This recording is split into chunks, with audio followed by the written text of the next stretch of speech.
Esse é o filme mais previsível e sem alma que eu já assisti e eu tenho certeza que você vai concordar com isso no final desse vídeo. Eu sinto que os produtores de Wish jogaram no ChatGPT para tentar fazer um filme de forma comemorativa para Disney e esse foi o resultado. São tantas ideias jogadas ao vento que simplesmente não se conectam, se transformando em uma das obras mais confusas que eu já vi. Tudo nesse filme é uma bagunça completa e eu preciso falar disso no vídeo de hoje.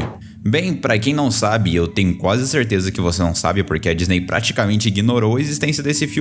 Wish foi feito em comemoração aos 100 anos da empresa, que prometia voltar às origens da fórmula da Disney, que fez muito sucesso no passado. Me lembro de ver quando esse filme foi anunciado junto a outros projetos e ficar com um pouco de pé atrás. O que eu não esperava é que o filme seria pior ainda. O filme conta a história de como o Rei Magnífico, e eu não tô zoando esse o nome, e a sua esposa fundaram um reino em que cidadãos que viessem poderiam ter seus desejos mais profundos realizados, com a única condição de que eles contassem seus pedidos ao rei e no processo esquecessem deles. Com isso, a protagonista do filme, Asha, acaba percebendo uma farsa nesse sistema, e muitos pedidos acabavam sendo esquecidos por aí por o rei considerá-los perigosos demais. E eu sei que a gente tá só começando o filme, mas quando assisti pela primeira vez eu tive uma expectativa do filme dar algum motivo pro rei entender esses feitiços como perigosos, mas não, o filme não fala isso é só meio que ignorado. De qualquer forma, falando no papel, o prólogo desse filme não parece ser tão ruim. E de fato, no papel, a Disney já fez dezenas de filmes parecidos, trocando uma coisa ou outra. Filmes muito bons, inclusive. O problema é que essa ideia é tão apenas jogada dentro desse mundo que o fato dos pedidos nunca serem realizados não parece ser exatamente um problema dentro do mundo que o filme se passa. O filme não tem introdução a pessoas que ficam tristes por não terem seus pedidos realizados. Tá, ok, o pai da protagonista até fica triste por um momento, mas ele meio que só se esquece depois. Pra falar bem a verdade, todo mundo parece ok nesse mundo em ter o seu sonho que sempre desejou perdido para sempre. Isso acaba fazendo você, quando o filme acaba, não sentir a sensação de que algo precisava mudar nesse mundo. É como se o final do filme não tivesse melhorado em nada e o que se passou no início nunca de fato foi um problema. Durante o desenrolar do filme, uma estrela mágica acaba caindo do céu e ela ajuda a Asha a lutar contra o Rei Magnífico e devolver os seus desejos a todo mundo. A estrela meio que só existe e tem algumas cenas minimamente interessantes. O que me incomoda é como ela coloca a Asha desnecessariamente em perigo durante o filme apenas por cenas de comédias. Tanto que é exatamente assim que os amigos da Asha descobrem da sua existência. Ela cria toda uma magia no galinheiro sem motivo. Posteriormente, o rei fica do mal porque ele não gosta dessa estrela e tenta caçar a Asha. A Asha então se reúne com seus amigos e em um plano derrota o vilão final.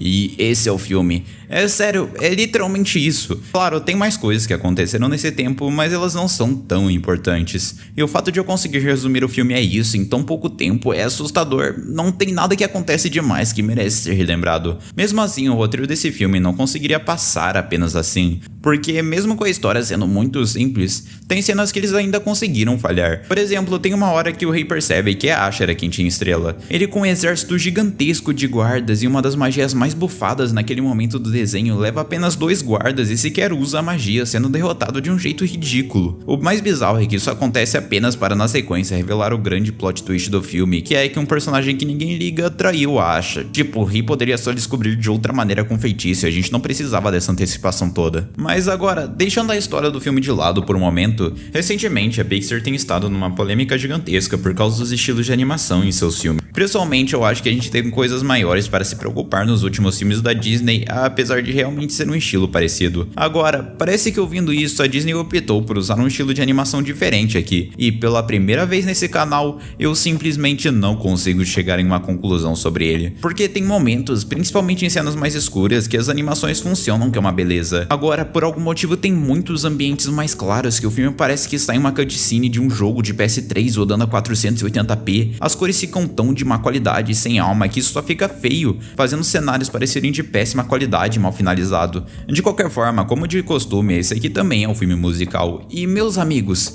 eu até costumo gostar de musicais. Steven Universe o filme é um dos meus filmes favoritos e tem uma música quase a todo minuto. Mas cara, pra você fazer um musical decente, as cenas precisam ter um mínimo de transição. Nada muito demais, mas algo precisa acontecer para o espectador não tomar um susto da música. Agora, nesse filme, parece que nos momentos que você menos espera uma música, ela acontece. Tem uma cena que a Asha tá correndo da sua casa e quando ela termina de ficar ofegante, ela começa a cantar, tipo, de onde é que isso veio? Cenas assim ficam muito esquisitas e olha que isso vem de um fã de Jasmine Hotel que está criticando isso aqui. O pior de tudo é que a maioria das músicas desse filme são péssimas para acompanhar. Infelizmente eu não posso nem ousar em colocar uma música aqui por conta de copyright, mas meus amigos, confiem em mim, Esse filme tem algumas das piores letras que eu já vi em uma música de filme, principalmente pensando que isso veio da Disney. Algo tão ruim quanto as músicas desse filme são os personagens, porque, meus amigos, é aqui que a história decide ficar robótica. Os personagens desse filme, desde a protagonista até o vilão, são algumas das coisas mais genéricas que eu já assisti, e olha que eu vi ele ano passado. Começando pela protagonista, quando você vê o filme pela primeira vez, você nota como se ela fosse uma mistura protagonista dos filmes antigos da Disney. O problema é que, como é de se esperar, as ideias aqui também são jogadas pelo filme como se não fossem nada. Ela não tem um arco de personagem que faz ela ser uma pessoa melhor no fim do filme. Pra falar bem a verdade, a personagem que começa o filme acaba exatamente como começou. O mais próximo que ela tem em desenvolvimento de personagem é o fato dela começar idolatrando o Magnífico e de um momento pro outro não gostar mais dele quando descobre o que ele fazia com seus feitiços. Mas até isso é mal feito porque a personagem nota isso de uma hora pra outra, fazendo o filme passar a sensação de entregar o vilão nos primeiros 10 minutos, quando isso claramente não deveria ser intencional.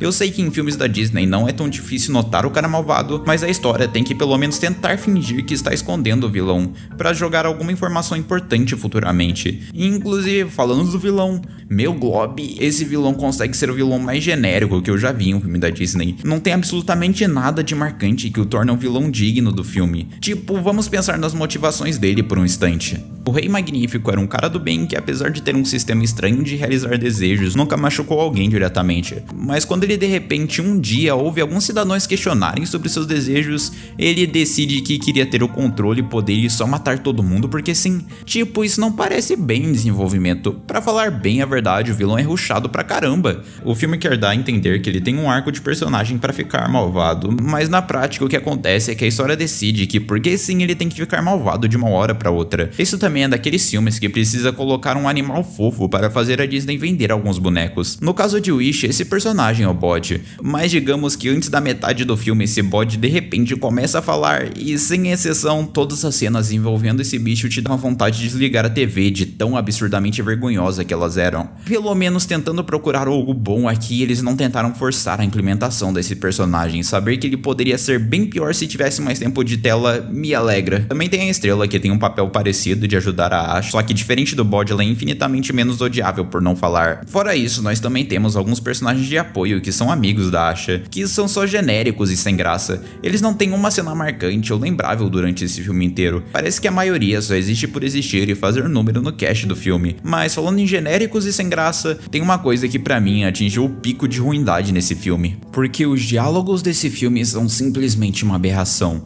É a maior evidência que faz parecer que esse filme foi escrito por IA. Você provavelmente conhece ou já ouviu falar da regra do show don't tell. Essa regra é praticamente uma unanimidade entre roteiristas, que basicamente diz que quando você pode mostrar uma característica, uma visão ou um plot, a melhor maneira de fazer isso é mostrando os detalhes individualmente, ao invés do protagonista, algum outro personagem precisar explicá-los individualmente. O Wish, por algum motivo que eu não tenho ideia, faz completamente o oposto disso. O filme é cheio de diálogos ruins e de péssima qualidade, parecendo algo que o ChatGPT escreveu, onde os personagens estão contando algo que vai acontecer posteriormente ou só agindo de maneira realista, fazendo eles parecerem robôs. A melhor definição que eu tenho para explicar os diálogos desse filme é que eles parecem ser feitos para pessoas cegas entenderem o que está acontecendo, porque a todo momento eles sentem a necessidade de explicar, mesmo a gente vendo na nossa cara. Os personagens não têm nenhum carisma e são muito genéricos. E essa é a palavra, genérico. Tudo nesse filme é absurdamente genérico, a ponto de assim que o filme acabar, você não lembrar o nome de ninguém. Caramba, eu acabei de assistir o filme e não sei o nome de ninguém além da protagonista, e eu tenho certeza que daqui uma semana eu também não vou lembrar o nome dela. O Wish é um filme fraco, genérico e definitivamente um dos piores já feitos pela Disney. Quase tudo nesse filme falha no que tenta trazer, desde os personagens, a animação, o enredo e principalmente o roteiro, que insiste em contar coisas verbalmente do que de outros modos. Tentando voltar à fórmula antiga de seus filmes, a Disney falhou e falhou muito aqui. O final desse filme é literalmente com o vilão estando quase imbatível em uma cena e do mais absoluto nada, eles acabam da forma mais genericamente Disney possível. A personagem que estava quase morrendo começa a cantar e salva todo mundo. Eu sei que a Disney fez isso muitas vezes antes, mas aqui isso só não funciona porque a personagem não demonstra em nenhum momento que poderia ter tamanha força, soando mais como uma desculpa preguiçosa para fazer a protagonista derrotar o vilão, o que acaba sendo um reflexo para esse filme. Não é assim que as coisas deveriam deveriam funcionar. Na Disney, os filmes sem exceção costumam ter razões bem definidas e lições por trás, mas o Wish não. Tipo, sobre o que diabos é o filme, o que ele deveria falar, o que ele adiciona na sua vida. Literalmente nada. E se um filme existe apenas para esquecer dele 5 minutos depois de você assistir, então ele não merece ser assistido. O live action de The Law House é o pior filme que eu já tive a infelicidade de assistir nesse canal. Nada nesse filme consegue se salvar, desde a atuação, a história ou algumas decisões tomadas pelo protagonista do filme que não fazem o menor sentido. Antes de mais nada, eu acho que é válido dar um pouco de contexto. Se você não lembra direito, The Law House foi um desenho animado que surgiu lá pra 2017 na Nickelodeon e realmente parecia ter algum potencial, superando até mesmo o número de Bob Esponja na época. Porém, como a Nick é uma empresa terrível, The Law House acabou tomando o mesmo tratamento que Bob Esponja recebeu da empresa durante os anos, e com o tempo o desenho acabou entrando em cada vez mais polêmicas, enquanto a Nick fazia mais conteúdo da série. Então, em certo momento, quando eles pareciam estar sem ideias, a Nickelodeon percebeu que poderia fazer uma versão live action do desenho. E cara, que ideia péssima. Olha, a Nickelodeon já fez outros live actions no passado, mas todas as outras vezes que a animação era transformada na vida real, alguns elementos eram mantidos em animação para eles não ficarem desconectados do mundo real. Aqui em The Law House isso não acontece, então logo de cara, você já consegue imaginar o tipo de pérola que a gente vai ver durante o filme. E apesar desse prólogo não ser muito bom, o filme começa e nós somos apresentados ao cast desse filme. Por um lado, eu acho meio errado zoar as pessoas que estavam participando desse filme, porque, bem, elas eram crianças quando fizeram isso aqui. Mas caramba, é impressionante como essa atuação está ruim para uma produção desse tamanho. You scared me! You're welcome. Everyone is so sad. Parece que o diretor do filme falou pra cada ator que eles precisavam se justificar como cada um dos personagens, então eles precisam se provar seguindo o estereótipo deles da maneira mais vergonha alheia possível. O melhor exemplo de como eles tentaram seguir o estereótipo de cada personagem acontece com o próprio Lincoln, que ao invés de ser uma pessoa carismática e identificável como ele é na série original, aqui ele é um sociopata gigantesco que está no filme com o único objetivo de mover a história para o jeito mais caótico possível, sem nunca receber a punição pelos seus atos. Mas isso nós veremos depois. E por algum motivo que eu não tenho ideia, o Lincoln tem um cabelo loiro aqui.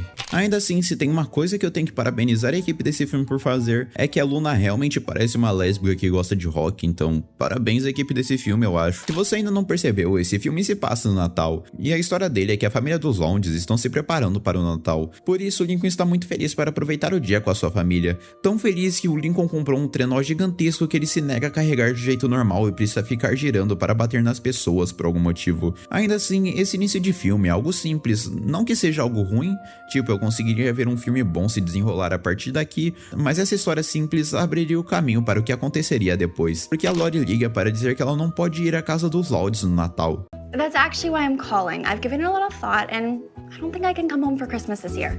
What?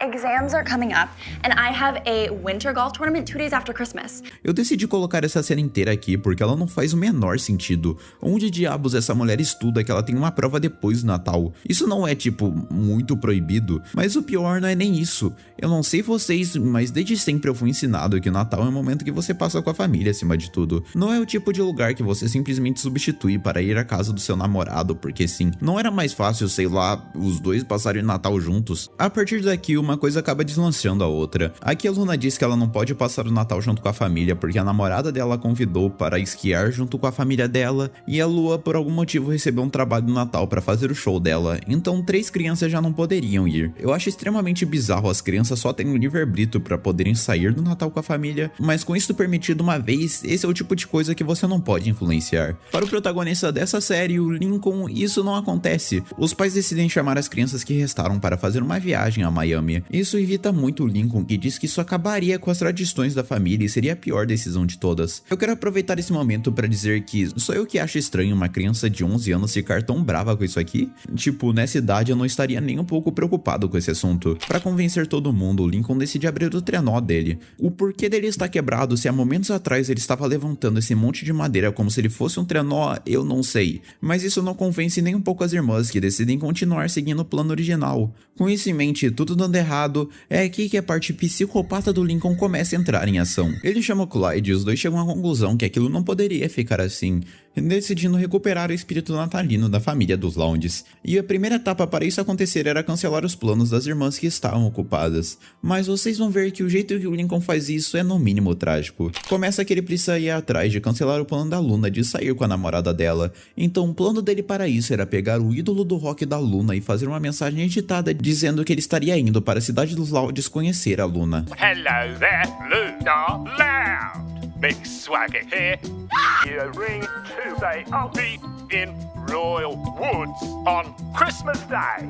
Decidi colocar essa cena no vídeo porque eu realmente fiquei indignado quando assisti isso aqui. O que o Lincoln fez foi fazer vários cortes na voz do cara para mudar as frases que ele estava falando, mas considerando que a Luna tem tipo 15 anos na série, para a idade dela isso é um golpe óbvio. E segundo, como uma garota de 15 anos decide se encontrar com uma pessoa depois de receber um áudio de um número desconhecido falando para ela se ver com ele numa localização específica no meio do Natal, quando tá todo mundo dentro de casa, isso não é no mínimo muito perigoso, ainda mais para uma menina? E terceiro, mesmo que esse plano funcionasse, ele não teria o menor sentido pro Lincoln, porque a única coisa que ele tá fazendo é trocar o plano que a Luna tem pro Natal. Ela ainda iria ficar fora de casa procurando esse cara na noite do Natal. A parte da Lori, por outro lado, é até que bem saudável. O Lincoln manda uma lembrança pra ela e ela decide voltar pra casa, mas o jeito que ela decide voltar pra casa é pelo menos muito conveniente, porque se no início do filme ela estava 100% certa que ela decidiria ficar, agora parece que ela tá forçando a atuação. Inclusive isso é algo que vocês vão notar daqui pra frente nesse filme. Os personagens daqui parecem ter 2 de QI a todo momento. A Lori pede ajuda para o Bob levá-la para casa, então os dois seguem a viagem de moto. Do outro lado, o Lincoln precisava arranjar um jeito de parar a visita dos Lounds a Miami. Então, por um minuto, ele decide gravar um vídeo de um ataque falso de tubarão. Mas calma, porque Clyde e ele pensaram em tudo. Eles precisavam fazer o vídeo parecer real. Então, ao invés de fazer um tubarão para fazer o ataque, eles decidem usar um tubarilo, uma criatura metade tubarão e metade crocodilo. Eu sei que esse filme é pra crianças, mas meu Deus, eu juro que se eu visse isso passando na TV com 8 anos, eu não acreditaria. Isso é obviamente falso. E o pior de tudo é que dentro do filme eles sequer tentam fazer esse ataque parecer real,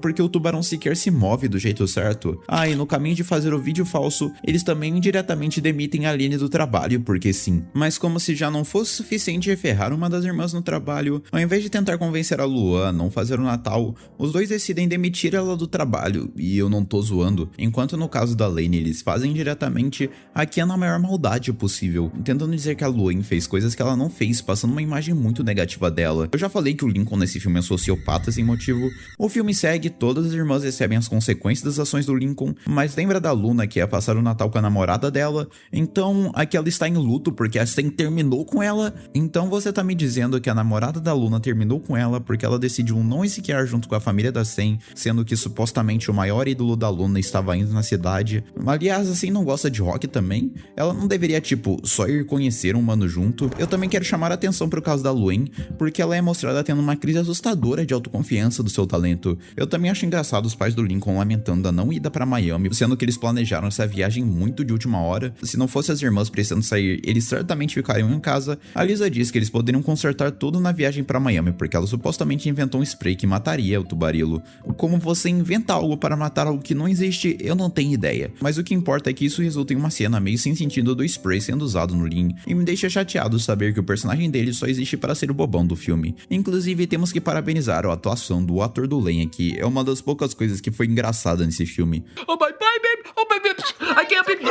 Ah, eu lembro da Lori que ela estava indo secretamente para a casa dos Lounds, então ela estava indo com o Bob na scooter, mas o idiota ali esqueceu que ele precisava abastecer o veículo, e ao invés de ligar para uma ambulância porque eles estavam morrendo de frio, ou para um guincho para tirar o veículo da estrada, ou sei lá, para algum número de resgate, eles decidem ligar para a Rita. E eu acho importante você ligar para seus pais quando uma situação como essa acontece, mas ela liga para a Rita pedindo para ajudar a tirar os dois da estrada. Não é situação que você liga para seus pais para pedir ajuda quando você tem um número de resgate resgate muito mais próximo. Olha pro rosto deles, eles certamente precisam de um resgate rápido. Ah, e lembram do Tubarilo? Então o Clyde e o Lincoln decidiram guardar ele na floresta e por algum motivo eles precisavam passar pela estrada por isso. Aparentemente no caminho uma velha andando de quadriciclo acabou olhando para isso aqui e achando que era real. E agora tem uma cidade inteira que acredita que um tubarão misturado com um crocodilo está indo para o shopping da cidade e atacar todo mundo. Eu já falei que todo mundo nesse filme parece ter uma ervilha no lugar do cérebro. O Lincoln tenta ligar para dizer que o Tubarilo não existe, ninguém acredita, e ao invés dele enfrentar as consequências das suas ações na frente dos seus pais, Lincoln decide que levaria o Tubarilo até o shopping para mostrar que ele não é real. A Rita resgata a Lori e o Bob, a Lisa dá uma louca e decide ir atrás do Tubarilo junto com as outras irmãs que vão atrás, e eu sei que eu já ressaltei isso durante o filme, mas eu simplesmente não consigo acreditar que várias pessoas estão olhando para isso aqui e estão acreditando que é real.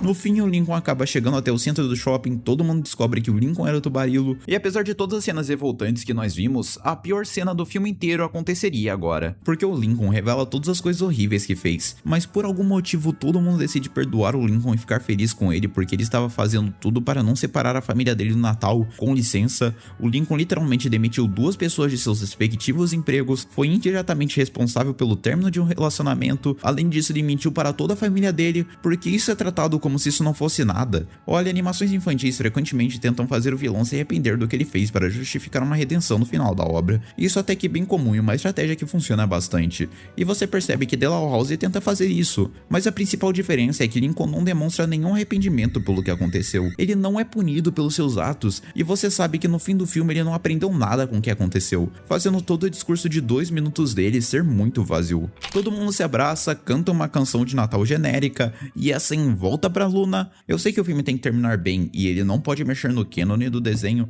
mas eu realmente queria entender o motivo disso acontecer, já que assim supostamente terminou com a Luna porque ela estava trocando ela por um show de rock. E por mais ridículo que seja esse pensamento na minha visão, essa foi uma escolha feita pela Sen. Porém, apenas porque o show não era verdade, isso não tira o fato que a Luna tomaria a mesma decisão. Então, por que as duas voltaram no final? Eu realmente não consigo entender esse filme. E com isso e todos os Laudes estando juntos, o final do filme acontece. Olha, quando eu fui assistir esse filme, eu já esperava que seria uma péssima experiência, porque é um filme live action de The Law House, não tinha nada positivo para se tirar disso, mas de algum jeito o filme conseguiu ser ainda pior. Todo mundo nesse filme é muito burro sem motivo, o desenvolvimento não faz o menor sentido e a atuação dos personagens é péssima, não tem nada de bom que eu consegui tirar desse filme.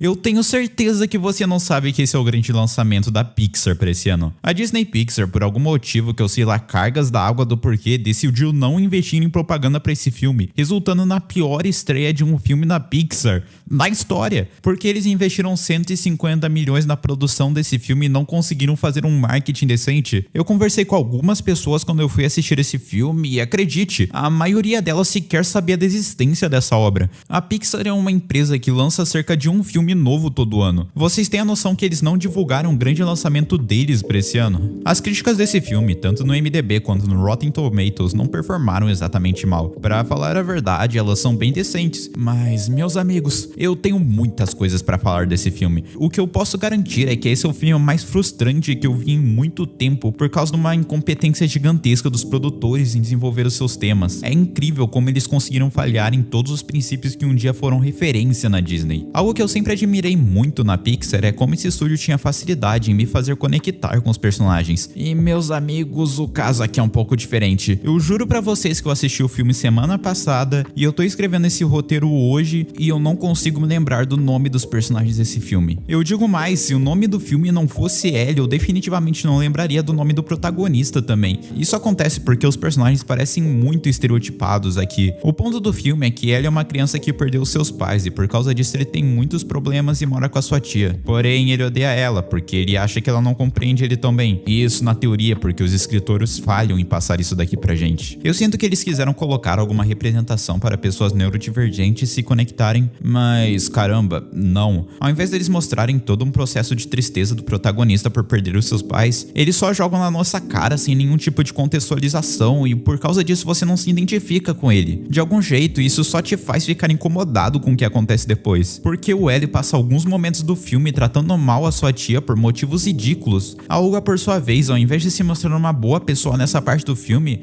ela parece agir mal com o Hélio também. De certa forma é justificável porque ela parece estar estressada, mas o filme não dá atenção nisso, então você só fica com raiva de todo mundo aqui. E meus amigos, se tem algo que esse filme é profissional é em te fazer deixar com raiva. O conceito desse filme é que Hélio tem uma paixão gigantesca por alienígenas e por causa disso ele quer muito ser abduzido. Eu consigo entender esse plot. O que eu não consigo entender é o seu clube de rádio. Basicamente ele tentou chamar algumas pessoas para o ajudarem a ser abduzido. Com isso veio uma pessoa que eu não sei o nome porque eu não me lembro o nome de ninguém desse filme, mas junto a ele vem um amigo, e esse amigo é um babaca. Por algum motivo que eu sei lá cargas d'água do porquê, ele decide simplesmente acabar com a diversão do Hélio. Eu sei que crianças são babacas e não tem o que fazer, mas essa babaquice foi totalmente sem motivo, porque caramba ele teria algum interesse em chegar perto do Hélio em primeiro lugar. Um tempo depois no filme, esse mesmo moleque decidiu reunir a sua gangue para socar o Hélio sem dó nem piedade, tipo, por quê? A maioria das babaquices que eu fiz quando criança e até as babaquices que eu vi pessoas fazendo quando eram crianças eram porque elas podiam ganhar algo com isso. Esse bullying é totalmente absurdo, parece que ninguém odeia o Hélio ou tem algo contra ele. Vale lembrar que nenhuma dessas crianças que faz bullying com o Hélio volta no final. Elas morrem ali e são totalmente esquecidas, provando mais ainda meu ponto que elas só foram criadas para poder fazer o filme correr. No geral é assim que eu classifico o início desse filme. Ele só existe com o único objetivo de dizer que o Hélio perdeu seus pais e para ele poder ir ao espaço. Pouco tempo depois disso, a Olga teve uma reunião no trabalho dela e nessa reunião um dos membros da equipe disse que tinha acabado de achar vida extraterrestre. Eu quero deixar bem claro que eles trabalham em um setor muito importante para o governo dos Estados Unidos, verificando sobre a rotação de asteroides. Eles tinham a comprovação de vida extraterrestre, mas ao invés deles falarem isso pro governo, a Olga por algum motivo decide tomar a frente para dizer que aquilo não era trabalho deles. Isso só é uma desculpa pro Hélio tomar frente e ser abduzido posteriormente no filme. E acreditem, todas essas críticas minhas foram apenas dos 20 primeiros minutos do filme. Esse é o pior início de filme que eu já vi em uma animação da Pixar. Parecia que eles estavam com pressa. Apesar do início tenebroso, eu realmente senti algum bom desenvolvimento aqui. O Hélio de certa forma apresenta alguns traços de personalidade que eu gostei muito da maneira que foi passada. Ele é uma pessoa insegura após ter perdido seus pais. E apesar do filme falhar em setar isso na introdução, com algum tempo você consegue entender que o Hélio tem suas complicações. E é aí que chegamos na mensagem desse filme, que pra falar a verdade, eu não tenho problemas com ela. Sendo bem sincero, é uma mensagem realmente bonitinha. O problema é a maneira que eles desenvolvem ela. Lá pela metade do filme, o conflito entre ela e sua tia é resolvido em uma cena bem fofa. Eu realmente gostei daquilo. Mas se você for parar pra analisar, ela é meio que só jogada ao vento. Apesar do Hélio finalmente compreender a Olga, você fica com a sensação que tudo foi muito rápido. Isso acontece porque o filme é uma bagunça. Eles querem fazer um paralelo do Hélio com a Olga e o vilão do filme com seu filho. Esse paralelo funciona, em partes, porque no início do filme o foco vai todo para a relação do protagonista com a sua tia, depois vai para o vilão e seu filho. Todo esse meio do filme, às vezes que o Hélio comenta sobre a sua tia ou a Terra são em situações negativas. Após isso, nós finalmente vemos a sua tia e o Hélio do nada mudou a sua opinião sobre ela com uma rapidez absurda. Nós precisávamos de algum desenvolvimento sobre ou ver o Hélio pensando como a sua tia se importa com ele durante o filme. Eu sinto que eles só precisavam acabar esse filme rápido e por isso tudo ficou apressado. Apesar de tudo, teve uma coisa que me incomodou enquanto eu estava assistindo esse filme e eu preciso comentar pra vocês. Porque pode parecer besteira, mas algo muito frequente aqui são cortes secos com os personagens preenchendo muito o centro da tela. Pode parecer besteira o que eu vou falar aqui, mas algo que é ridiculamente frequente nesse filme são cortes secos para os personagens preenchendo muito o centro da tela. Isso não é comum em filmes, na verdade tem uma explicação. A maioria das séries, tanto em animação quanto em live action, tentam ocupar a tela inteira. Afinal, você tem uma tela inteira, não tem o porquê você usar só um terço dela. Mas, por algum motivo, Hélio não segue esse princípio. Mas, pesquisando pra esse vídeo, eu descobri o porquê isso acontece. Pra falar a verdade, eu assisti algumas reviews sobre esse filme antes pra poder compreender melhor ele, mas eu quero dar todos os meus créditos à próxima a falar essa pessoa aqui, porque ela pegou algo muito específico, mas ao mesmo tempo muito certeiro. Esse filme foi feito por TikTok TikTok. Pode parecer confuso, mas adaptar uma tela horizontal de um monitor é muito difícil para uma tela vertical de um celular. Assim, as coisas que ficam no canto da animação não apareceriam em cortes para vídeos curtos. A Disney instruiu seus animadores a fazerem cenas com cortes secos para os personagens no centro da tela. Em alguns momentos isso soa ridículo, porque a composição de cenários é muito prejudicada. Na próxima vez é mais fácil animar o filme direto na vertical se for assim. Se eu pudesse definir Helium em uma palavra, seria esquecível. Como eu disse, eu não me lembro de nenhum personagem desse filme direito. E por mais que o filme seja fofo em alguns momentos, isso não é o suficiente para ignorar todo o mau desenvolvimento que ele teve para contar a sua própria mensagem. Parece que a Pixar entrou em uma zona de conforto. Esse deve ser o 18º filme da Disney Pixar que tem como conflito principal problemas familiares. Isso tá muito repetitivo a essa altura do campeonato. Parece que a Pixar não é mais a mesma empresa que revolucionou toda a indústria de animação. Eu não falo isso com muito exagero, porque eu sei que logo eles vão postar algum filme muito bom. Mas, meus amigos, parece que esse filme não tem o mesmo carinho que a Pixar já teve com as suas obras. Eu sinto que ele só foi feito com o único objetivo de preencher catálogo no Disney Plus. Tipo, olha como eles estão tratando esse filme. Como eu disse, a maioria das pessoas que eu conversei nem sabia que isso aqui tá saindo. Parece que a Disney criou a sua própria fórmula de jornada do herói para seus filmes, onde um protagonista tem um trauma familiar, ele vai para uma aventura mágica onde descobre muitas coisas e termina com algum amadurecimento. Eu sinto que a Disney está realmente acomodada com seu sucesso atual, e mesmo sabendo que eles vão continuar fazendo bons filmes, eu fico com gosto amargo, porque eu sei que se eles quisessem fazer algo inesquecível, eles fariam. Olha, eu realmente entendo se você gostou desse filme, mas gente, houve um tempo em que a Pixar garantiu o Oscar em todos os anos que eles lançassem filme. Hoje a competição é bem mais acirrada. Não dá pra prever o futuro, mas eu espero mesmo que eles consigam se recuperar. Os Smurfs são certamente criaturas peculiares. Seja pela síndrome da Smurfette ou pelo live action desastroso em 2011, você certamente conhece esses personagens. Entretanto, quando no início desse ano a gente recebeu esse trailer, as coisas não pareciam muito boas. A minha reação mesmo, a primeira vez que eu vi esse trailer, eu tinha certeza que estava vindo uma bomba cinematográfica. Então eu fui na sala do cinema assistir esse filme pensando que seria um dos maiores desastres de todos os tempos e, incrivelmente, o filme é assim ruim, tipo, o que você esperava. Mas, gente, o que eu quero dizer é que o marketing desse filme, ele foi horrível. Pra começar, a equipe de marketing queria gritar pra mim em todo lugar que Smurfette era dublado pela Rihanna nesse filme. Era como se o trailer tivesse cada marca negativa que viria de um filme feito para farmar em cima de crianças por aí. O trailer tem aquela voz genérica de narração de filmes, piadas genéricas para crianças irem e música pop forçada. E claro, o pico do desastre que foi o Smurf Influencer. Eu diria que essa foi a maior tentativa falha de se aproximar de crianças que eu já vi. Pra você que não sabe, no trailer eles mostram um Smurf Influencer, que pede pra você se inscrever no canal e dar like do jeito mais 2010 possível. A questão é que as pessoas acharam isso tão ridículo e ultrapassado que o Smurf Influencer foi simplesmente apagado do filme. Quer dizer, ninguém sabe ao certo se ele só apareceu no trailer ou ele teria uma participação maior no filme, mas considerando que todos os Smurfs que estavam no trailer também apareceram no filme, eu acho que eles tiveram uma mudança de planos com o Smurf Influencer. Então eu acho que deu pra entender as minhas expectativas com esse filme. Elas realmente estavam bem baixas. Mas quando eu fui assistir esse filme, caramba, eu tenho algumas coisas a falar.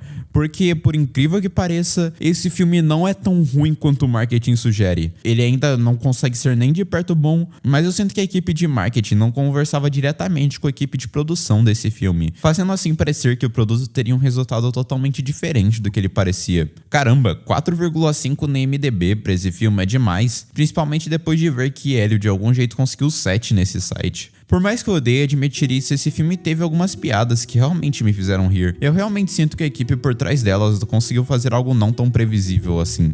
Apesar do filme forçar muito a Rihanna como cara do filme, ela sequer é protagonista aqui. Isso fica pro Smurf sem nome, eu não tenho ideia do porquê esse cara não aparece nos trailers, mas isso acontece. Basicamente, ele tem a típica jornada do eu não acredito em mim mesmo, agora eu acredito, agora eu não acredito de novo, e ele termina o filme salvando todo mundo. O problema é que isso é feito da maneira mais preguiçosa possível. O Smurf sem nome não acredita nele mesmo e fala que queria ser mágico, mas quando ele fala isso, do mais absoluto do nada, ele ganha poderes. Ele não fez nada pra merecer isso. A gente não viu uma grande jornada dele lutando e tentando se esforçar. Ele só ganhou poderes porque sim. Posteriormente, descobrimos que esse livro dava os poderes a ele, mas no final ele é revelado como Smurf mágico de qualquer forma, então por que toda essa jornada. Falando sobre o arco dele ser o Smurf mágico, tudo aqui é muito mal feito, porque no fim das contas isso só foi criado como desculpa para ele poder derrotar o Razamel, personagem criado para esse filme como irmão do Gargamel e um dos seres mais fortes do universo. A questão é que o vilão é derrotado muito do nada, porque depois dele começar a caminhada para destruir o universo, o Smurf mágico vai de não ter poderes para, em uma conversa dentro da mente dele com o Papai Smurf, ser a criatura mais forte desse universo. Isso parece só injusto. O Papai Smurf se mostrou o início do filme inteiro duvidando do Smurf mágico, porque do nada ele só acredita 100% nele. Os personagens parecem que são robôs sem emoção aqui. Tem momentos que eles decidem acreditar em si mesmos e momentos que eles decidem duvidar de tudo e de todos. A própria Smurfette é uma dúvida aqui. Pra quem não sabe, a Smurfette foi criada pelo Gargamel como uma Smurf do mal, mas o Papai Smurf conseguiu transformá-la em uma personagem do bem. E apesar dela ter se mostrado uma personagem muito confiante durante o filme, que acreditava muito nas pessoas, ela começa a se sentir sem saber o que fazer. O que, sabe, é justo. Lidar com uma revelação dessas é bem chocante, até quando se é uma pessoa tão positiva. Entretanto, quando o Papai Smurf conta ela a verdade e dá o discurso de confiem em vocês mesmos, ela passa a acreditar nela totalmente, mesmo o discurso não sendo pra ela diretamente. Então, qual o sentido dela ficar triste? Tira toda essa parte do filme e ele continua a mesma coisa. Qual o sentido disso estar no filme se só está lá pra ocupar tempo de tela? Mas, falando sobre coisas que não fazem sentido, vocês sabiam que o Gargamel, repito, o Gargamel, salva os Smurfs aqui? Pra ser justo, tem um motivo pra isso. O Gargamel fica bravo porque o irmão dele bloqueou ele nas redes sociais. Mas é sério? Durante todas as mídias de Smurf que eu vi na minha vida, o Gargamel odiava os Smurfs mais que qualquer coisa. Entretanto aqui, sabe sei lá por qual motivo, ele está do lado dos Smurfs pra derrotar o Razamel. Por mais que eu apoie e leve mudanças dos personagens com o tempo para se adaptar melhor às mídias que eles estão sendo representados, fazer um vilão entrar do lado dos heróis porque tem uma pessoa que ele odeia mais é descaracterização total do personagem. Esse é o tipo de coisa que eu não espero num filme assim. O que me surpreende porque, apesar deles terem inventado muita coisa nova para esse filme, uma das qualidades dele é que ele realmente parece ser escrito por pessoas que conhecem da franquia aqui. A ideia do filme é que no passado 4 magos muito importantes se uniram 4 livros muito fortes para destruir o universo. Entretanto, o livro que estava na posse de Razamel acabou fugindo. Por isso ele acabou caindo na vila dos Smurfs, onde seria guardado as 7 chaves para o Razamel nunca recuperar o livro. Por acaso do destino, o livro acaba sendo achado pelo Smurf sem nome e entra nele para dar poderes ao humano. Se esse livro era tão poderoso assim e estava guardado as 7 chaves, por que diabos ele é encontrado pelo Smurf sem nome tão facilmente nos primeiros 10 minutos de filme? Precisando ir mais a fundo, indo atrás do cast que produziu a história desse filme, e pelo menos eu achava que parecia entender do universo do filme, nós tivemos a Rihanna. Sim, meus amigos, a Rihanna ajudou a escrever a história desse filme. Uma cantora. Acho que a escolha da equipe consegue justificar um pouco o quão terrível foi o marketing desse filme. Eu não sou de julgar as pessoas da produção, muitas vezes elas só estão no lugar errado, mas esse aqui é um claro caso de que a equipe de marketing não viu o filme antes de fazer as propagandas. Tanto que uma tentativa deles fazerem propaganda na estreia desse filme acabou mostrando um dos maiores plot twists desse filme. Se é que dá pra chamar de plot twist pra esse filme. Mas pensar que eles divulgaram spoiler do próprio filme é muito bizarro. Acho que a coisa mais estranha ainda é cenas que eles misturaram animação com live action. Eu consigo viver com isso, mas realmente me estranha o entregador de comida do Razamel ser em live action, enquanto o próprio Razamel é animação. Fora que o castelo dele por fora é live action, mas por dentro é totalmente desenhado. Pra ser sincero, esse filme não é um desastre completo como o marketing sugere. Sendo 100% honesto, até metade do filme eu realmente estava achando divertido. Tem algumas cenas meio meh, mas ainda é um filme pra criança, eu esperava que teria algumas coisas assim. Apesar de eu e Smurfei nas calças ser um diálogo desse filme e eles falando a língua deles realmente me irritar, tem algumas cenas engraçadinhas aqui. Eu sinto que Smurfs ainda está na frente de Hélio na lista de piores animações que eu vi esse ano, não porque eu reassistiria alguns dos dois filmes, mas sim porque aqui eu consigo ver que o filme tem um público-alvo totalmente fora do que eu assisto, enquanto o Hélio queria que eu gostasse do filme deles. De qualquer forma, não levem isso como uma passada de pano pra esse filme, ainda tem muitas coisas questionáveis aqui e eu realmente não recomendo você ir assistir, mas uma nota 5 de 10 tá de bom tamanho pra mim.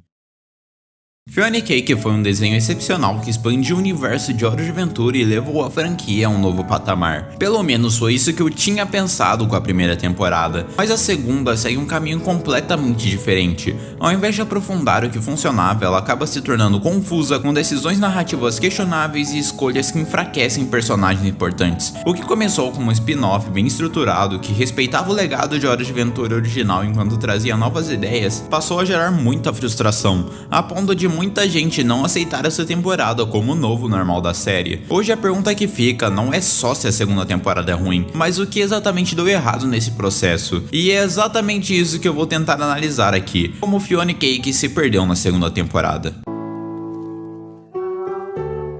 Antes de falar por que a segunda temporada de Fiona e Cake falha tanto pra mim, é importante estabelecer o que deu certo na primeira. Apesar do título, a primeira temporada deixa claro cedo que o verdadeiro protagonista da história é o Simon Petrikov. Isso acontece porque o arco dele sempre ficou em aberto em Hora de Aventura. A série nunca mostrou exatamente como ele lidou de fato com tudo que aconteceu depois de perder a Beth e deixar de ser o Rei Gelado. Em Fiona e Cake, finalmente vimos o Simon como alguém quebrado, cheio de culpa, traumas e arrependimentos. A narrativa faz algo muito inteligente ao construir um mundo ao redor dele a partir desses sentimentos. A série não tenta absolver o Simon, pelo contrário, mostra como, na tentativa de proteger a Beth, ele acabou machucando todo mundo ao seu redor, inclusive a si mesmo. O arco do Simon funciona porque ele é sobre responsabilidade emocional. Ele não busca uma solução mágica ou uma mudança completa no próprio.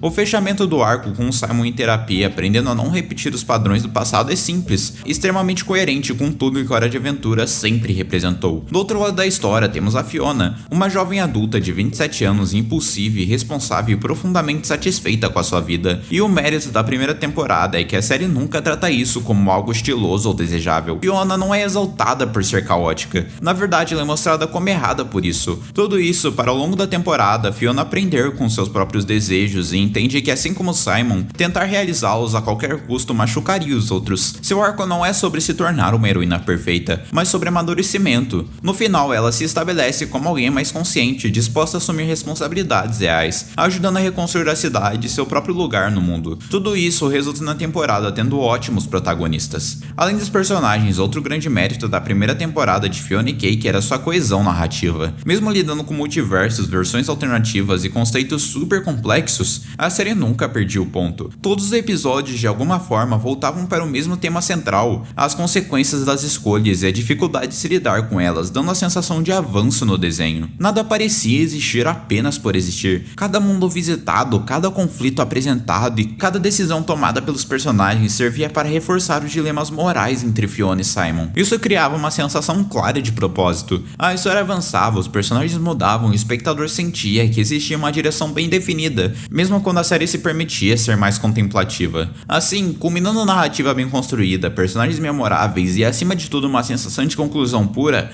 Fiona e Cake tinha colocado seu nome como uma das melhores coisas que já saíram de Hora de Aventura. O que, infelizmente, eu não posso dizer nem perto mesmo da próxima temporada.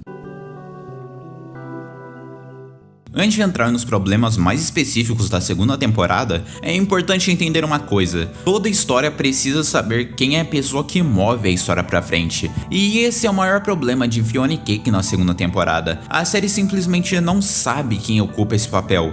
Lembra da narrativa coesa da primeira temporada, com episódios mais fechados e um arco principal bem definido? Na segunda temporada isso praticamente desaparece, e essa confusão já começa antes mesmo da estreia, quando o pôster da temporada foi revelado. Você nota uma clara referência à primeira, só que dessa vez no lugar de Simon estava a Maga Caçadora, e nesse momento eu confesso, isso daqui tinha me animado. A Maga Caçadora sempre foi uma das personagens mais interessantes de Hora de Aventura. Ela tinha pouco tempo de tela, mas muito potencial narrativo.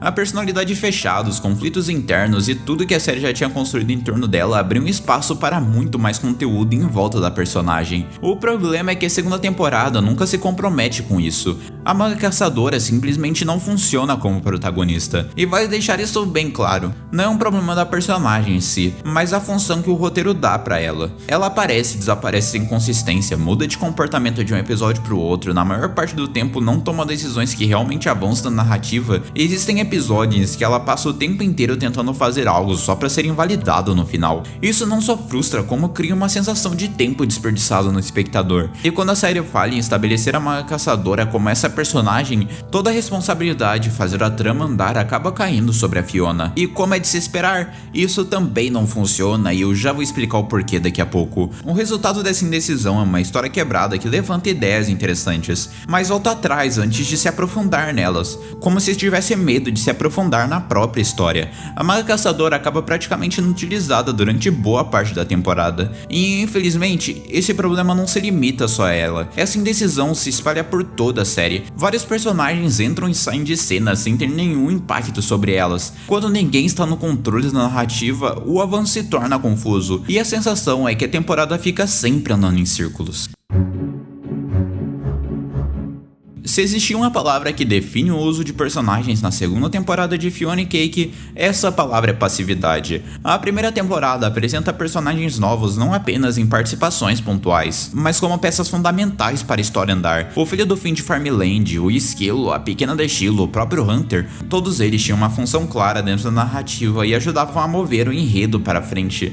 Na segunda temporada, isso simplesmente desaparece, não apenas porque esses personagens somem, mas porque nada ocupa o lugar deles. A série não cria personagens novos com funções bem definidas, e nem redistribui esse peso entre os personagens que permaneceram na primeira temporada. O resultado disso é um vazio. Personagens entram em cena, participam de conflitos, mas não causam nenhuma mudança real. A maioria dos personagens aqui acaba entrando em cena, participando dos conflitos, mas meio que tanto faz se eles existem ou não. De alguma forma, acaba havendo uma exceção a tudo isso: o Omicron, e ironicamente ele acaba sendo o melhor exemplo desse problema. Apesar de receber um tempo de tela considerável, o Omicron não possui um arco narrativo claro, não toma decisões relevantes e sequer muda algum personagem exatamente. É como se o personagem estivesse ali por existir. Ele é representado como um possível interesse amoroso da Cake. Essa relação vai avançando aos trancos e barrancos e no fim, a série muda completamente de direção e transforma tudo em amizade. Não com um desenvolvimento natural, mas com uma mudança brusca na narrativa,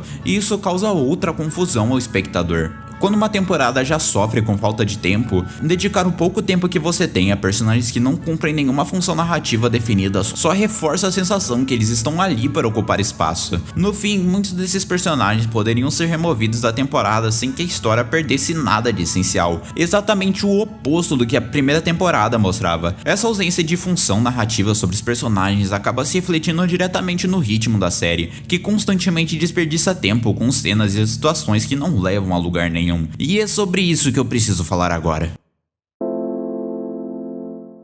O medo dessa temporada tende a se aprofundar nas ideias, acaba levando ao maior problema estrutural da temporada: o desperdício de tempo. Pra mim, essa segunda temporada tem algumas das maiores enrolações que eu já vi desde a época que eu fazia redação no ensino médio. E isso acontece porque muitos dos plots simplesmente não tem peso narrativo para justificar o espaço que eles ocupam na história. O exemplo mais absurdo disso pra mim é o arco da casa. A temporada inteira constrói uma ilusão de progresso, com os personagens indo episódio por episódio atrás de comprar uma casa. Tudo isso pra no fim não existir uma recompensa. A gente sequer chega a ver o Reino Doce por completo. Não há mudança real, não há consequência. Esse arco pra mim é a prova mais clara que os roteiristas não sabiam exatamente para onde levar a história com isso. Mas o problema não para por aí. A temporada tá cheia de ideias que existem apenas para ocupar espaço. O fim acaba sendo preso. Isso vira um cliffhanger enorme no final do episódio e a gente passa uma semana inteira tentando imaginar o que aconteceria. Tudo isso para no próximo episódio ele simplesmente voltar sem nenhum impacto na história, como se nada tivesse acontecido. A própria Maga Caçadora sofre com esse mesmo problema. Ela passa episódios inteiros indo atrás do coração na floresta, dando voltas e mais voltas sem que isso resulte em qualquer desenvolvimento real no seu arco.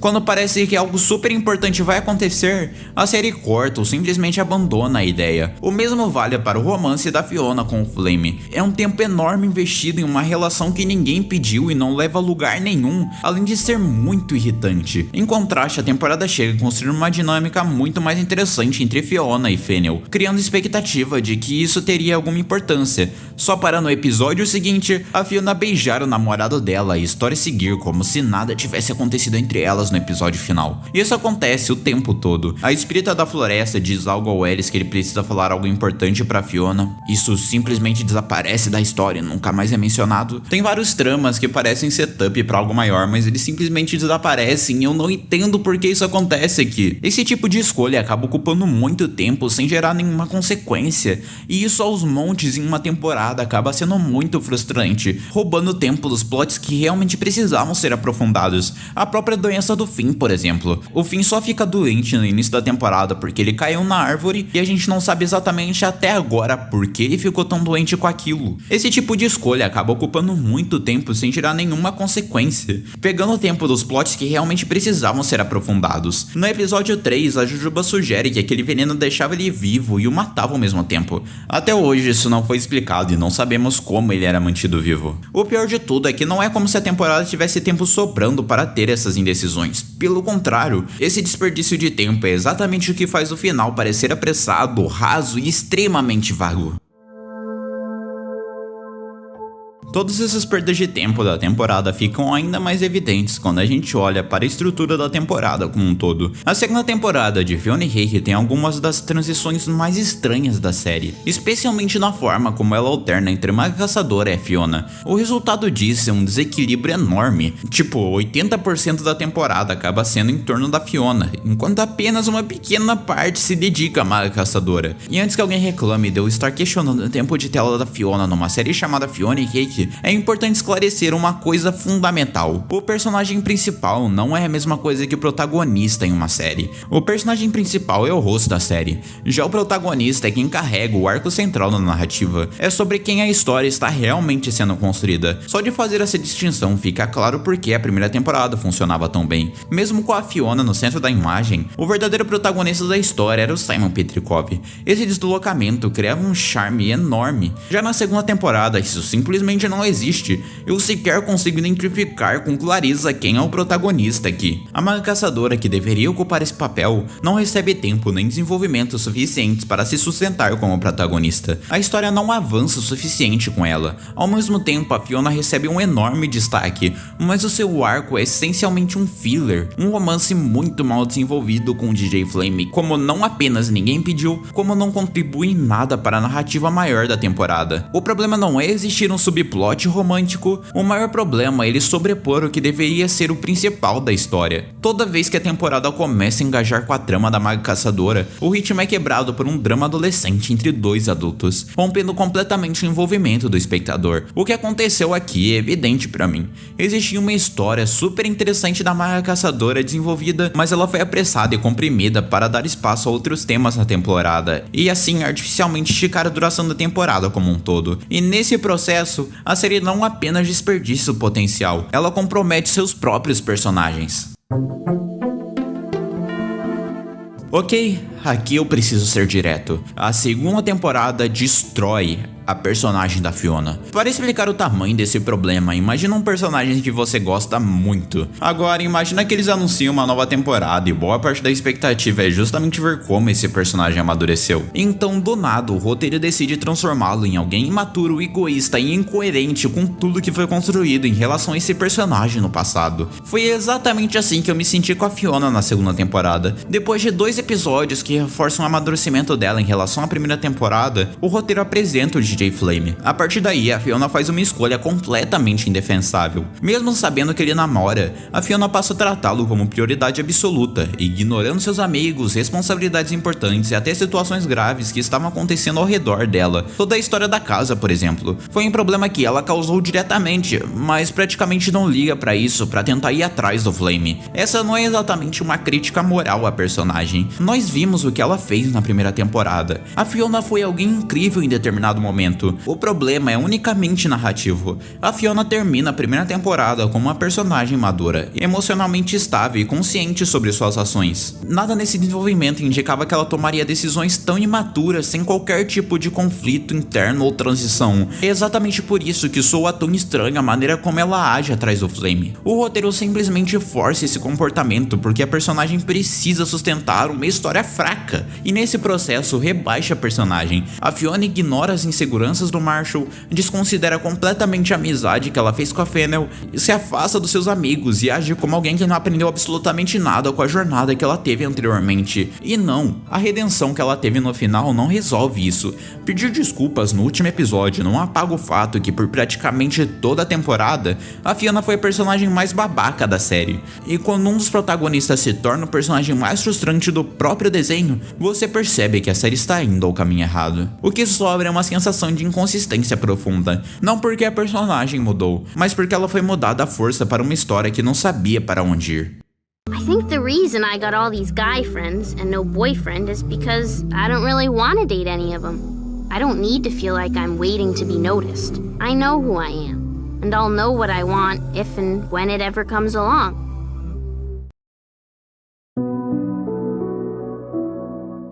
Antes de encerrar esse vídeo só falando mal da série, eu acho importante ser justo por um momento. A segunda temporada de Fiona e Cake não falha por ser uma desgraça completa. Existem vários elementos que isoladamente funcionam muito bem aqui. Gary e Marshall são um ótimo exemplo disso. Eles passaram por uma progressão bem honesta nos personagens, e o relacionamento entre os dois continua genuinamente muito fofo. É uma das poucas vezes que os escritores pareciam saber exatamente para onde eles pretendiam ir. O episódio 9 também merece destaque. Ironicamente, ele está entre os melhores episódios de Hora de Aventura como um todo. Infelizmente, ele funcionaria ainda melhor se o restante da temporada tivesse sustentado o mesmo nível narrativo, mas tudo bem, a gente passa esse pano. De qualquer forma, isso só sustenta que os episódios escritos pela Rebecca Sugar sempre se destacam em qualquer produção animada. Inclusive, as duas músicas que ela fez são facilmente os pontos mais altos da temporada. A Cake também é um acerto. Ela funciona perfeitamente como alívio cômico sem quebrar o tom da série, algo que honestamente eu não esperava, já que eu nunca fui o maior fã da personagem na primeira temporada. E apesar de tudo, a Mãe Caçadora é muito bem representada. O problema nunca foi a personagem, mas a falta de espaço que ela recebe. Mesmo numa temporada que deveria ser sobre ela,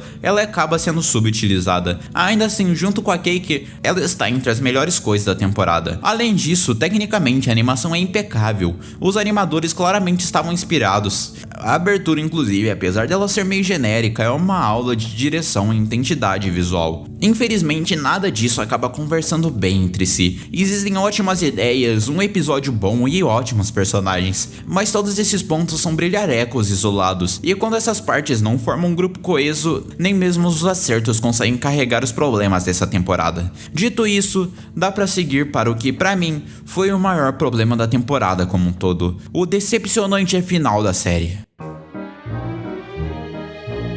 Antes de falar diretamente do último episódio, eu preciso deixar uma coisa bem clara. O problema não é o último episódio em si. As pessoas que escreveram esse episódio claramente tentaram salvar a série. Os roteiristas são os mesmos da primeira temporada, e fica evidente que eles estavam tentando amarrar o máximo possível as coisas em pouco tempo. O problema é que eles receberam uma bomba narrativa criada ao longo da temporada inteira. Quando você desperdiça tempo com subplots que não levam a lugar nenhum, o final vira algo rushado. E é exatamente o que acontece aqui. O último episódio não falha por falta de ideias, ele falha porque não tem espaço para executar elas com perfeição. A primeira coisa que eu tenho para falar desse episódio é que ele começa surpreendentemente bem. A cena em que Marshall e Gary descobrem que foi a Fiona que causou a destruição no reino funciona muito. A reação deles é contida, mas pesada. Não existe uma explosão dramática exagerada, existe uma decepção. E isso machuca muito a Fiona. Você sente que algo foi quebrado ali. Não foi só o reino, mas a confiança em uma amizade de anos entre os dois. A reação da Fennel nesse primeiro momento também funciona. Ela deixa claro que se sentiu decepcionada e que acreditava muito no vínculo que estava construindo com a Fiona.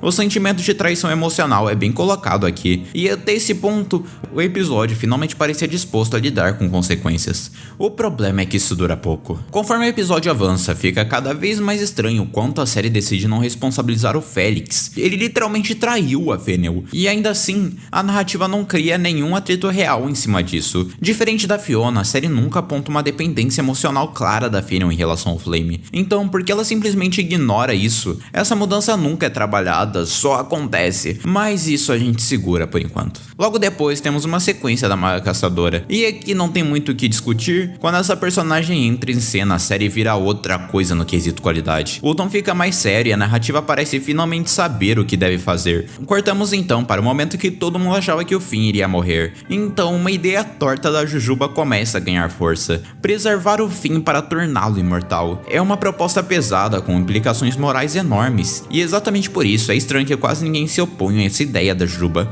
Fora o Simon, não existe um conflito real entre os personagens. Nem mesmo a mãe do Finn questiona essa decisão da Juba. Esse era o tipo de situação perfeita para gerar um debate interno entre os personagens. Eu realmente achei que iria ter uma briga entre dois lados aqui, mas a série não explora isso. A ideia surge e o episódio segue. Ainda nesse bloco temos uma das últimas aparições da Princesa de Fogo. No episódio 3 ela menciona rapidamente que já tinha namorado quando beijou o Finn. Um personagem pergunta quem era e a cena corta. Aquilo soou como um setup para algo maior que seria retomado depois, mas por algum motivo não é.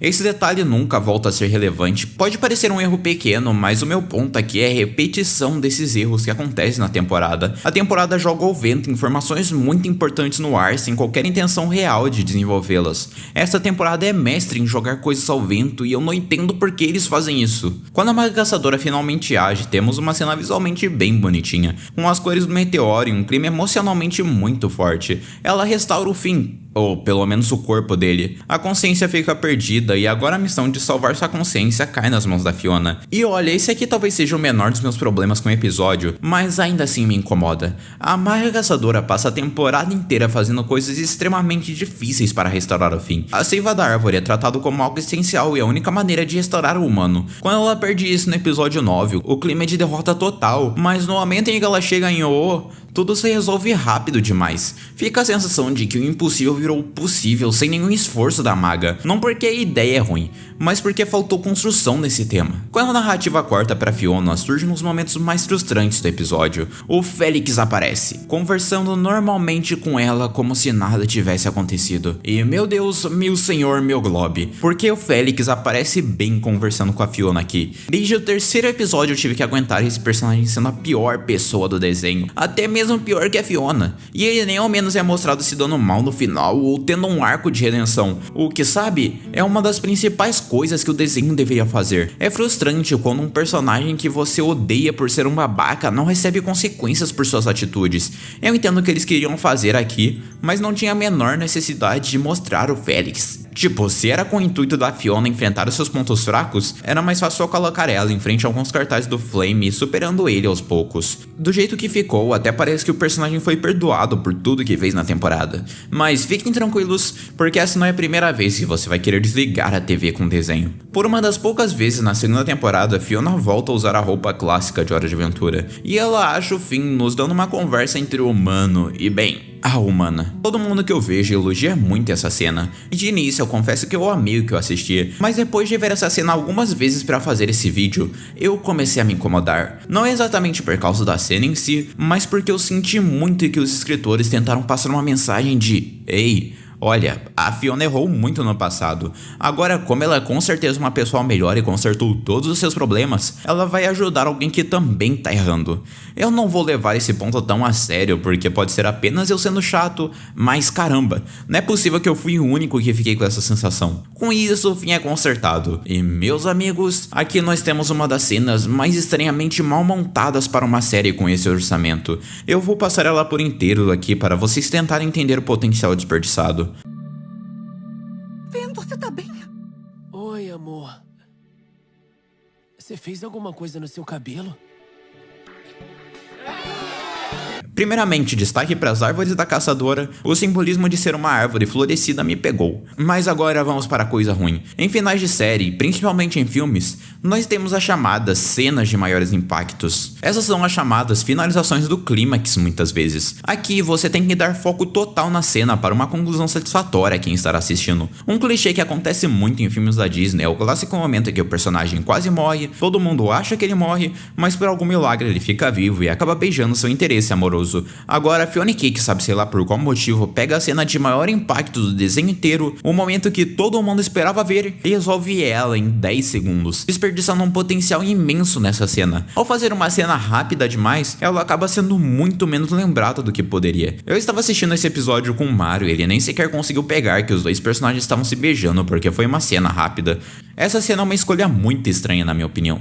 Todo mundo comemora, temos uma cena bizarra da Cake decidindo ficar na amizade com Omicron, que bizarramente tem mais aprofundamento que o próprio beijo do Finn com a Huntress. A Fiona tem uma resolução realista para o que aconteceu com Gary e com Marshall. Pelo menos eles acertaram em alguma coisa aqui.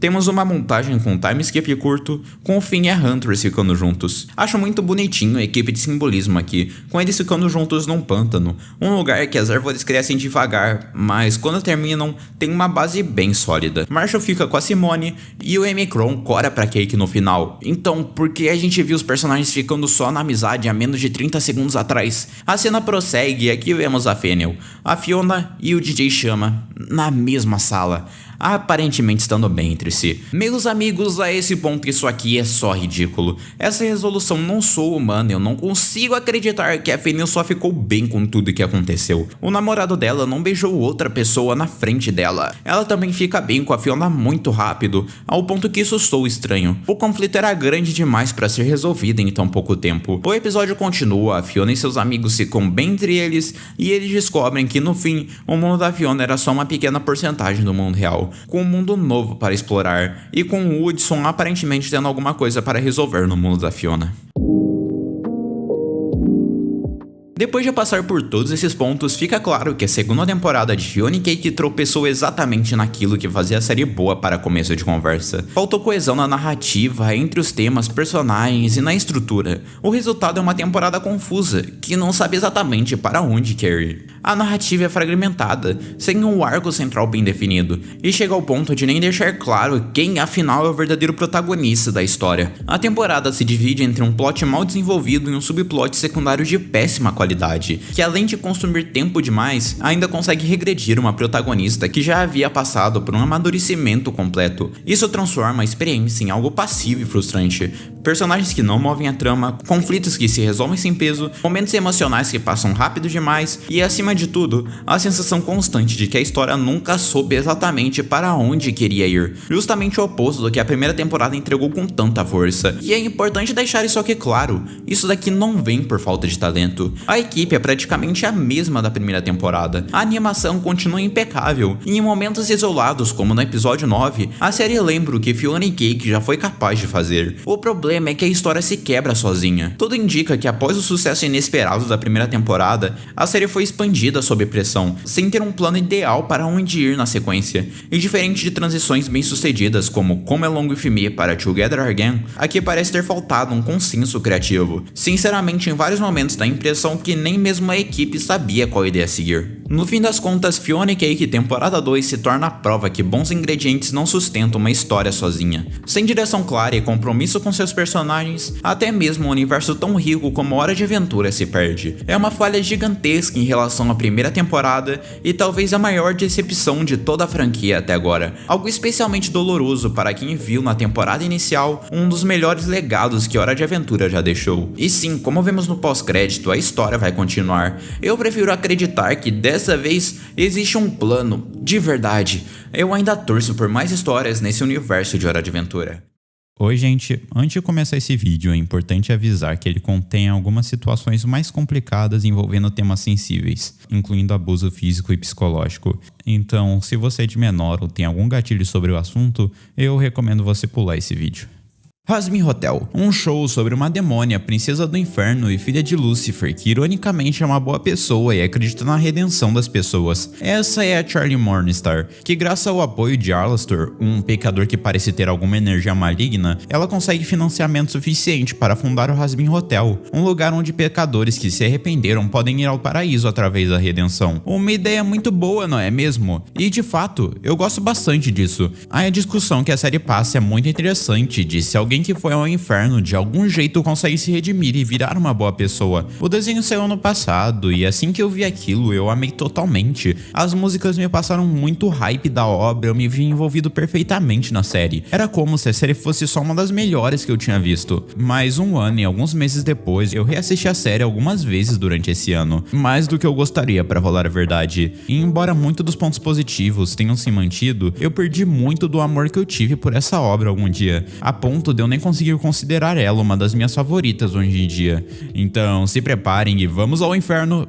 Opa, essa frase não ficou legal. Então se preparem, porque hoje nós vamos investigar o porquê esse mundo tão criativo de Jasmine Hotel não é tão bom quanto o potencial sugere. Bem, vamos começar pelo começo. Literalmente o primeiro episódio da série. Nele nós somos apresentados ao mundo de Jasmine sobre os extermínios. Momentos em que o paraíso mandava uma ordem para matar todos os pecadores, alergando superpopulação. Isso é bem zoado e a Charlie vai em busca de romper isso. O que eu não esperava é que segundos depois dessa introdução brilhante tocar, nós somos presenteados com a música Happy Day in Hell, que, meus amigos, tem uma das maiores sequências de palavrões desnecessárias que eu já vi. Daí você pensa, tá, ok, Courtney, por que você tá reclamando de sexo e palavrões numa série para adultos? E nesse momento eu respondo que o problema não são os palavrões, mas sim a frequência deles. As séries da VVZ Pop no geral tem muito disso, e não tem o menor problema nisso, desde que você use em tom de exagero. Na própria série nós temos um personagem que faz isso, o Adão, sim, o primeiro homem, sabe? Ele é o único personagem que usa o mais 18 corretamente, porque às vezes que ele cita muitos palavrões são em sequências, enquanto as cenas que ele precisa ser alguém que amedronte, você consegue levar o personagem a sério. Agora, pega o Angel Dust e guarda bem esse nome, porque eu ainda vou falar muito desse cara nesse vídeo, mas por enquanto saibam que esse cara é a pessoa mais inconveniente da série toda, porque quando os personagens estão tendo um momento sério, esse anjo sempre aparece com uma piada de duplo sentido muito desnecessária e inconveniente.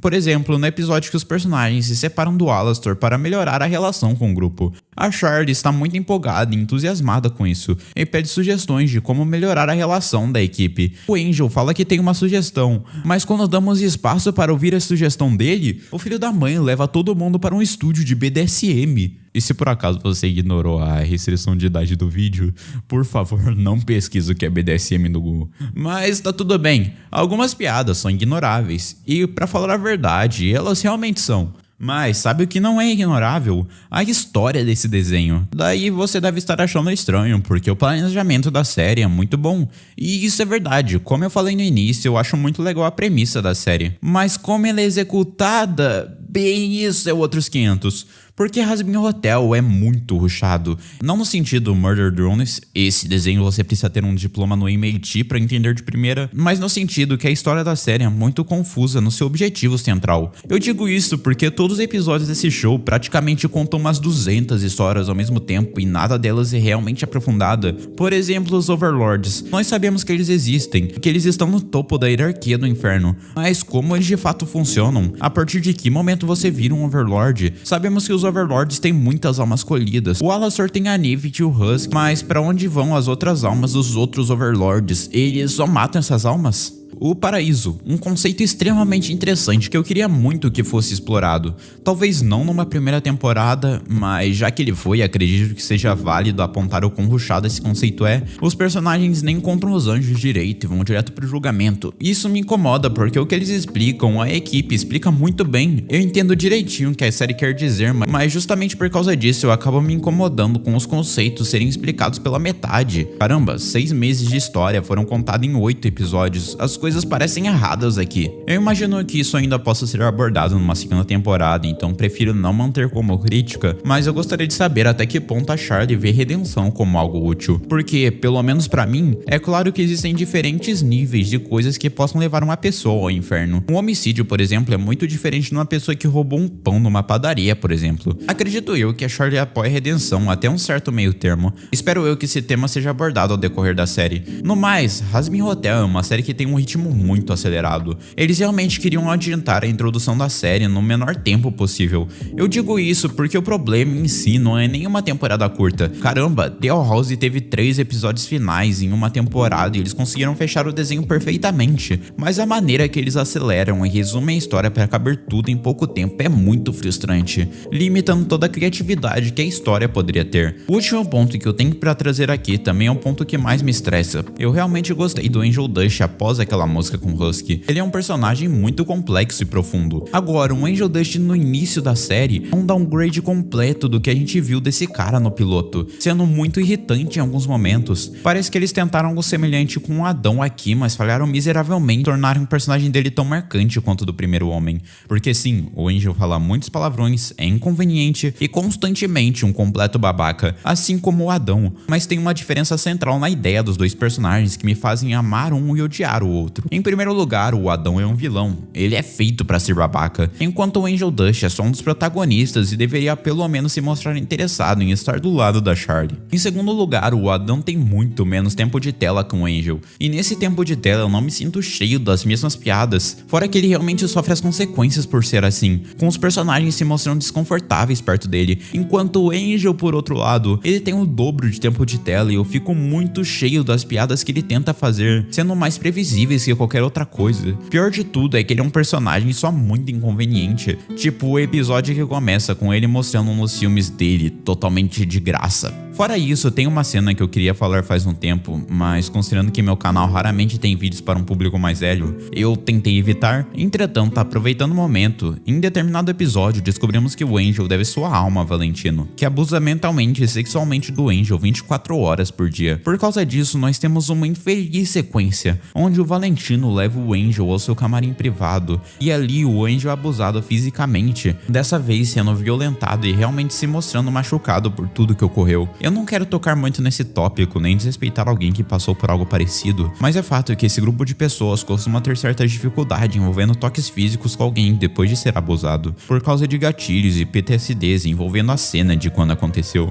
No caso do Angel, ainda pior, porque essa cena parecia ser comum no seu trabalho. Ele literalmente devia sua alma para o cara que abusou dele. Daí você pensa como o personagem age durante 90% da série, você acha estranho logo de cara. Mas o que acaba com isso pra mim é quando na cena seguinte, o personagem se mostra cantando, em alguns momentos sorrindo, fazendo aquilo com o Valentino e com muitos outros membros da equipe. Eu não vou condenar a letra da música porque, ela não romantiza abuso como muitas pessoas falam, mas as cenas que são mostradas, elas sim parecem fazer isso de certo ponto, sendo até meio desrespeitoso no meu ponto de vista. A escolha da Vivi Pop por fazer esse clipe é muito esquisita. Por que diabos rola uma cena tão gráfica segundos depois do personagem ser abusado na nossa frente? Literalmente, essa é a única cena do show inteiro que você não encontra no canal oficial da Amazon, porque ela é pesada demais pra passar no YouTube. Apesar de todas as minhas críticas, eu ainda gosto da série. Mas caramba, por que ela tem que ser tão problemática? Já não basta a criadora ser uma pessoa controversa e bloquear todo mundo que critique o trabalho dela, eles ainda colocam uma cena complicada assim na série. Isso pra mim é um dos pontos mais baixos de Hazbin, eu espero que eles revejam isso para uma segunda temporada. E bem, tirando toda essa energia negativa do caminho, eu recomendaria você assistir essa primeira temporada do desenho apenas a primeira vez. Realmente é um bom desenho e eu gostei da experiência dele, principalmente das músicas.